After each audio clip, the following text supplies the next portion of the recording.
2023. My name is Saasha. I'm a legal associate from PSA firm, and today I'll be evaluating the extent to which the current law on foreclosure, possession, and sale confer an appropriate balance between protecting the interests of the bank and the borrower. In the scenario video, we can see that Brendan Conlon is defaulting on his mortgage repayment. He has already refinanced his mortgage twice as he needed to pay for his daughter's medical bills. Tough Bank is giving him 90 days to settle his outstanding loan. There are a variety of remedies that will be available to Tough Bank, who is the mortgagee in this situation where Brendan, the mortgagor, is unable to pay back the debt within the legal date of redemption. In pursuant to the case of Bristol West and Bartlett, Tough Bank will not be limited to only one remedy and can exercise as many as possible. It depends on how the mortgagee is planning to recoup the payment when the mortgagor is unable to settle the outstanding loan. Foreclosure is when the mortgagor actually transfers their right as the owner of the mortgage land to the bank, and their rights will be extinguished. Because of the draconian nature of foreclosure, it is usually a last resort, and courts will only allow it when the bank applies in court. According to Section 88 and 89 of the LPA, Tough Bank cannot say that the legal date of redemption has passed, therefore it can foreclose the house. Tough Bank will have to make an application for foreclosure with specified reasons, and only if the court is satisfied that there is no way that Brendan can repay his debt and that there is no way that his equitable right to redeem can be fulfilled, only then will the court award Tough Bank with the right to foreclosure. In the case of Park, the court said that foreclosure actions are only awarded in extremely exceptional cases, as courts need to balance the rights of the mortgagor and the mortgagee. Courts want to give as many chances, if justifiable, to a mortgagor to redeem their property because at the end of the day, the essence of a mortgage is only to act as a security of a loan and not meant to make the mortgagee the owner of that property. Section 91 subsection 2 of the LPA states that anyone who wants to recoup back outstanding payments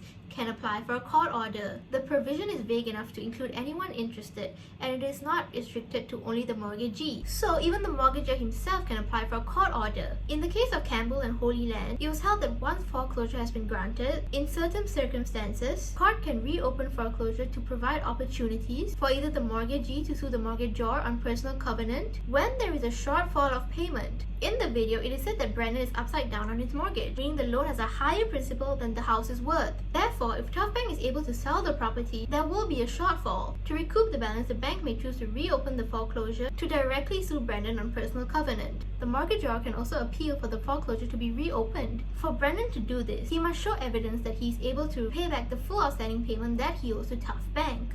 Therefore, even if the foreclosure is said to be absolute, it is not really absolute, as the court can reopen it to provide opportunities for payment to be made.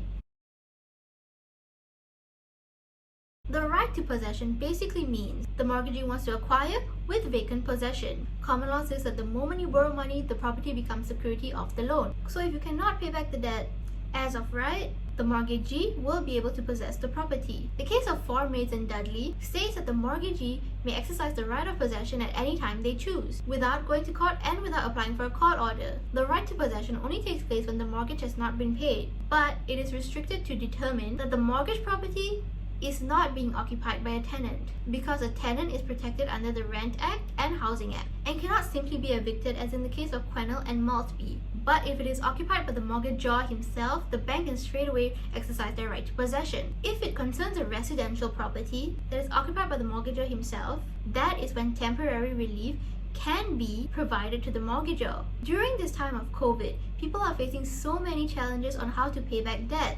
As Brendan has a sick daughter, it is likely that the court will take this into account to provide justice to both parties. The court may give opportunities to the mortgagor by providing additional time for repayment. The court does not want to create a situation that opens the floodgates to cases where mortgagors are appealing for the right to possession to be postponed. So at the end of the day, Tough Bank will still get their money just after a longer period of time. So how much duration should be given to the mortgagor? And how much discretion is allowed to the mortgagor to find the money to repay the outstanding loan? The court will balance the interests of mortgagors, especially when it involves occupied residential premises. The court will provide priority to residential premises because courts are mindful that usually these mortgagors have children to take care of. Section 36 of the Administration of Justice Act 1970, which deals with the mortgagee claiming possession, read in conjunction with Section 8 of the Administration of Justice Act 1973, which deals with the mortgagor deferring payment, intervenes to protect a mortgagor of a dwelling house by giving the courts the power to adjourn possession proceedings or to postpone the giving up of possession for such period as the court thinks reasonable. Section 36 and Section 8 have no provisions that indicate a specified duration, so it is entirely up to the judge's discretion. Therefore, Brandon can use Section 36 along with Section 8 in order to apply for the postponement of possession. The court will take into account the occupation of the mortgagor to determine their likelihood of being able to make payment. Brandon mentions that he and his wife have 3 jobs between them, so this increases their likelihood. Section 8 states that when a mortgage consists of a dwelling house, the mortgagor is permitted to defer the payment of the principal sum in whole or in part. However, this only applies to exceptional cases. The court duly exercised this right in the Norgan case, where it actually postponed the possession proceedings for the remaining term of the mortgage. Evidence from recent years show that the shift in lenders' focus from pay and possess to manage forbearance has led to a drop in mortgage possession actions. If Brendan is able to profoundly put forward his story, the judge may exercise their discretion to provide a longer duration for the postponement of proceedings.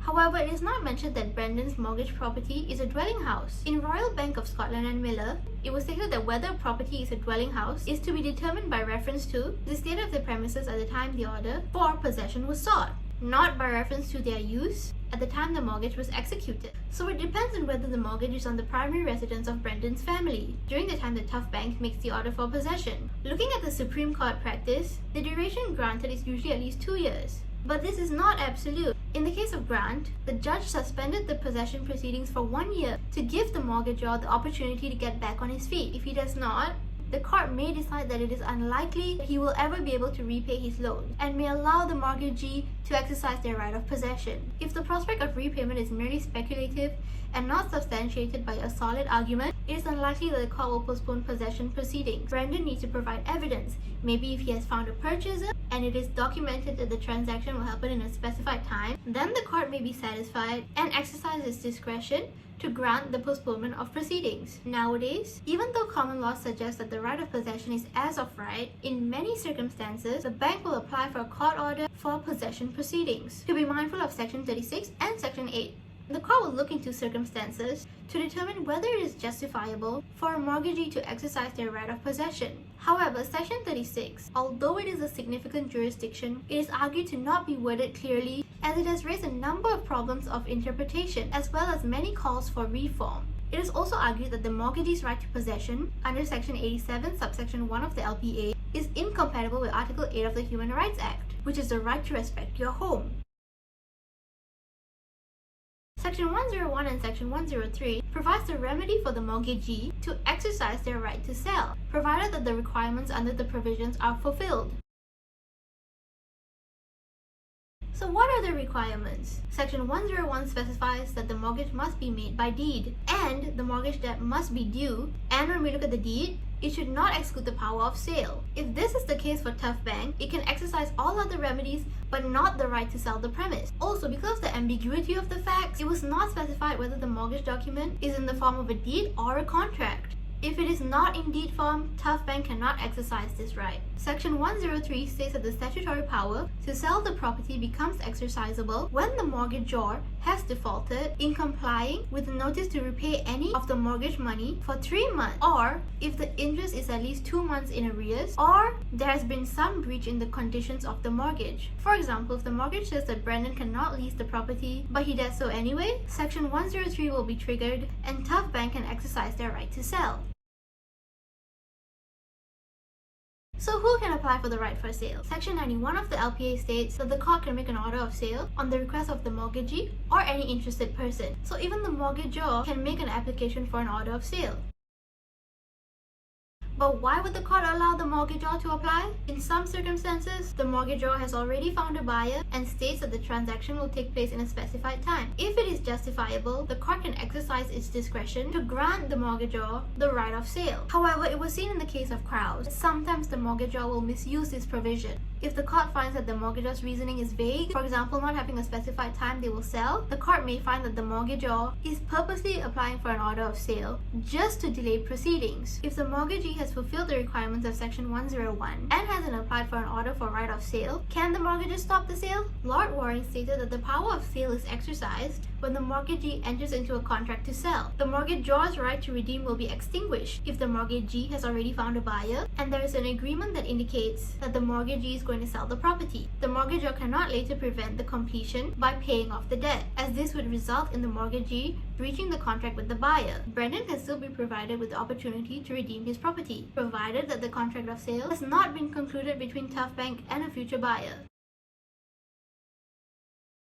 So whose interest should the mortgagee take into account? In Kirkmere, the court said that the mortgagee is not the trustee of the mortgagor, so the mortgagee does not need to take into account the interest of the mortgagor. The mortgagee can sell the property based on his own interest, without taking into account the prospective market value of the land, even if it means just getting the minimum sum. If a mortgagee exercises his power of sale in good faith for the purpose of protecting his security, he is not liable to the mortgagor, even though he might have obtained a higher price. If the court has already granted Tough Bank the power of sale, it can just sell the property to recoup the outstanding payment. Tough Bank does not need to go beyond what is needed for the benefits of Brendan. It would make no sense for equity to interfere and impose a duty of care, which involves fettering the mortgagee's freedom to decide whether and when to sell the mortgaged property. Although the mortgagee is not a trustee of the power of sale, the mortgagee must at least obtain the best price possible. It needs to reflect the true market value of the mortgaged property. For example, in the Kirkmere case, the land concerned came with a planning permission, which is extremely difficult to obtain, but the mortgagor managed to obtain it. When the mortgagee advertised it, there was an omission of information with regard to the planning permission, so it attracted a low number of people to the auction. The court held that the least the mortgagee can do is to advertise all the information that can attract higher prices, and that the mortgagee needed to account for the shortfall.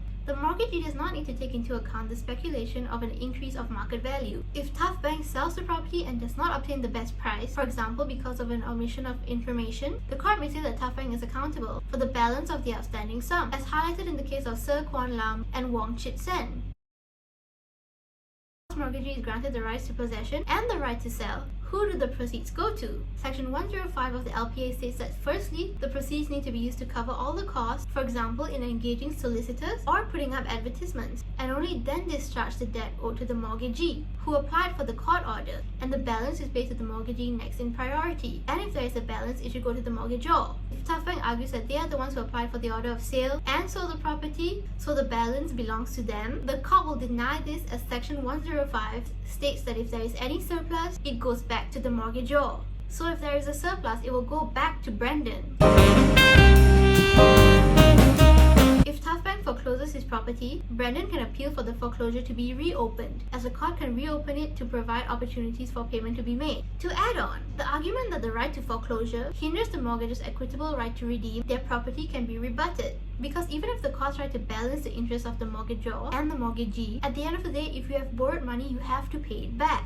The law provides as many remedies as possible, but if you still cannot pay back the debt, the bank will naturally have to foreclose your property in order to get back their outstanding capital and interest. If the law is too lenient in always protecting the mortgagor, the mortgagee will lose money, which will affect the economy and become a vicious cycle. If the bank has limited funds and other people want to borrow money, the interest rates will be higher even if the capital borrowed is small. Therefore, it will affect future mortgagors. Brendan can use Section 36 along with Section 8 in order to apply for the postponement of the possession, only if his mortgage property is considered a dwelling house. And if Tough Bank exercises their right to sell the premise, Brendan can still be provided with the right to redeem his property, provided that the contract of sale has not been concluded between Tough Bank and the future purchaser.